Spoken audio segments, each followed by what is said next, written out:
Today, I'm going to give you a brief tutorial on how to check and see if your solar panel is outputting power the way that it's supposed to. You're going to need a multimeter that's capable of reading DC voltage. This V up here with the straight line with the dashed line, that's the symbol for DC. The V with the squiggly line, AC volts. We want to be set to DC volts.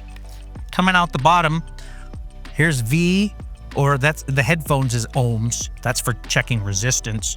And COM, that's common. That's negative. So here we've got a red and a black. That's our positive and negative.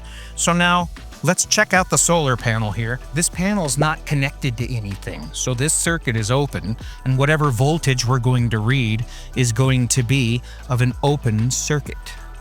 Here we go. The negative and the negative and the positive and the positive? I don't know yet.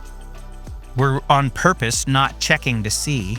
I was wanting to get in here willy-nilly to show in case we get this in here backwards. Pay attention that you got a negative there and switch them. Oops. Guess I didn't need to show that. There we go.